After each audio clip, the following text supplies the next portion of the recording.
Hi guys, good morning. Today is Monday, September 6. Diya as usual, nag-routine, nagluto kong pamahaw.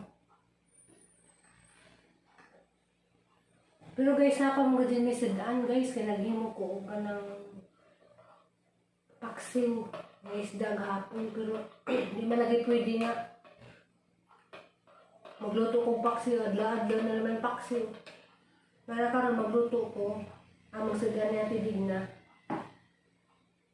Kaya ka-doktora, maura magandito dyan sidaan balik-balik, pispili. Mga nga kami, magluto na lamang kong corned beef. Among sidaan.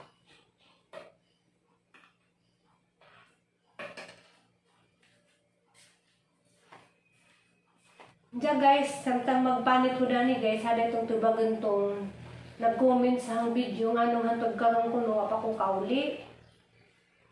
Nga ni magod ni guys, aga mo nga mo di na siya magpaduol o magpaduol namong duha na tidig na o may bawaan ni dya nagikan mi sa gawas. Sa tidig na manggod, napas si Jessica Dos karong September 9 man yung gihuwat. Kung nahuman pa lang sa tidig na vaccine, nakaulit ng takos amo kay si doktora di na siya magpaduol. Namong duha o may bawaan ni dya nga gikan mis gawas di paduolan for 5 days. So mao nang nahitabo nga di sa ko kauli ug di mahuman ang 5 days na tidig na kay kanang murag i-quarantine bito si dya gikan sa gawas. Ug may bawaan lagi kay si dya lagi mo pila man. Magpa-vaccine si dyan dya. Amo laging amo, tiguang na kuhan, may pagkamasilan. Kuhan po, naglikay po si dya kay katalagang nahitabo sa dyang bana nga namatay po sa kay bawa na mo, ginsay kamatian. So, mao na nga na si doktora ka kuhan, ka masilan.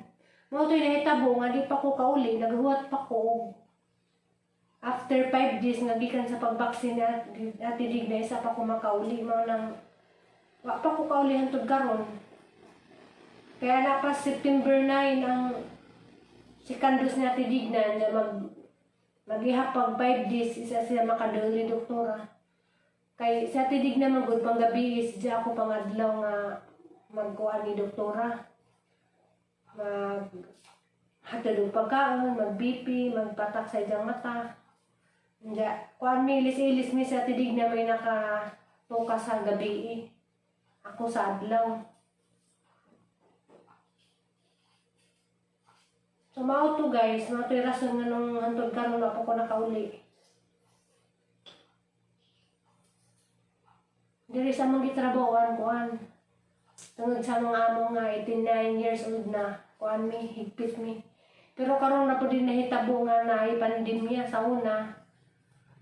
Sa wapay pandemic, karami ka okay dari kay bisag anytime ni pwede mo gawas.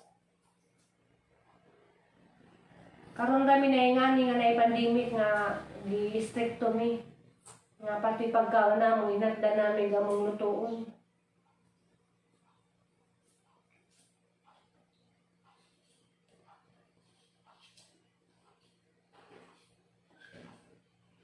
So, pa ko nakauli, ikulbaan ako kay daghang process. Kinangin pa nimo mag-register og ispas, napay og swab test.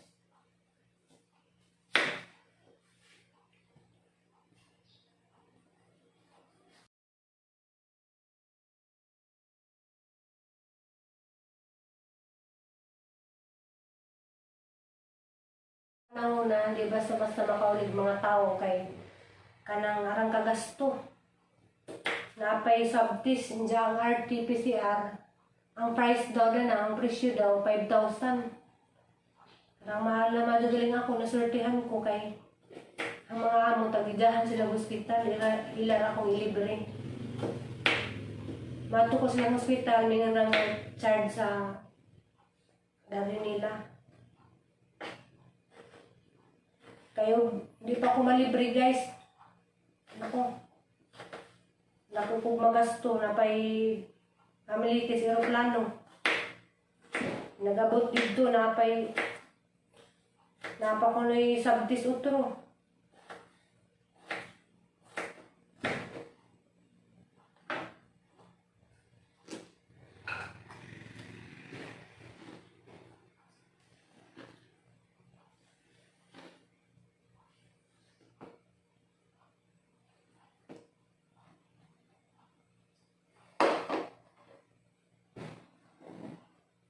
Hindi guys, na mainit sa day ko.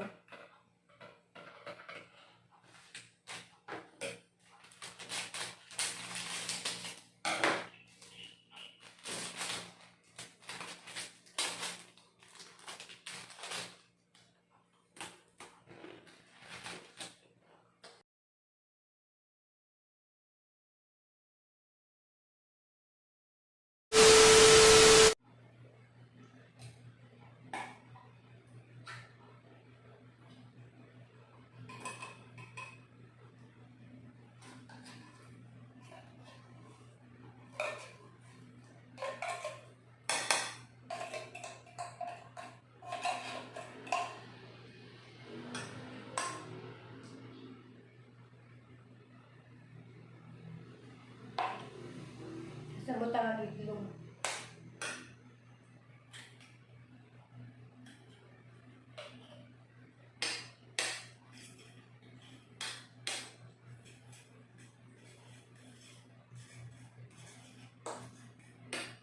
Diyan guys, timplahan og paminta. Gamay rang asin ug kuan.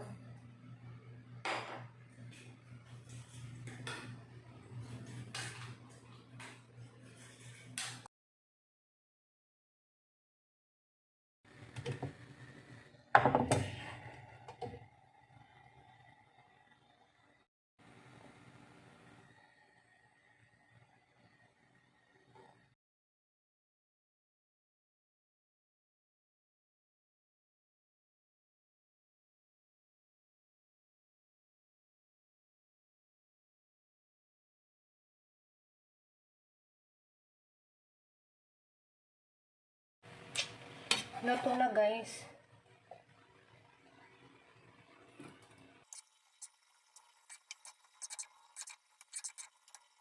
A few moments later.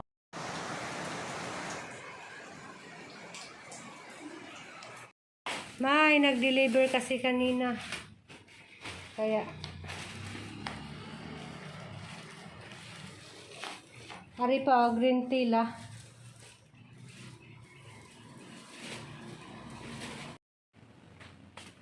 Ano na nahitabo guys, oh. Puro supply sa grahe.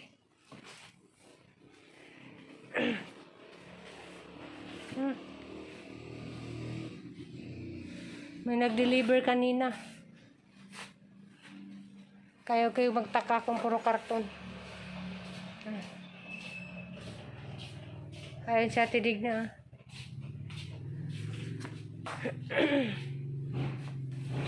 Ganito ang itsura sa grahe.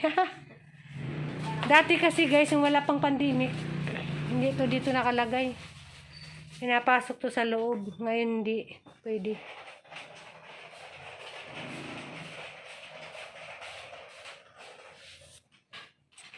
Kaya ganyan. Puro karton. Ano na nahitabo guys, oh. Puro supply sa grahe.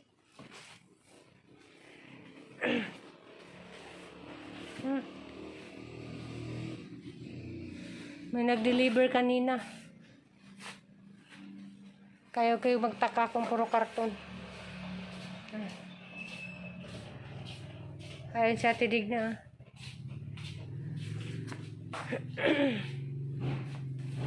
Ganito ang itsura sa grahe. Dati kasi guys, yung wala pang pandemic, hindi to dito nakalagay. Pinapasok to sa loob. Ngayon hindi pwede.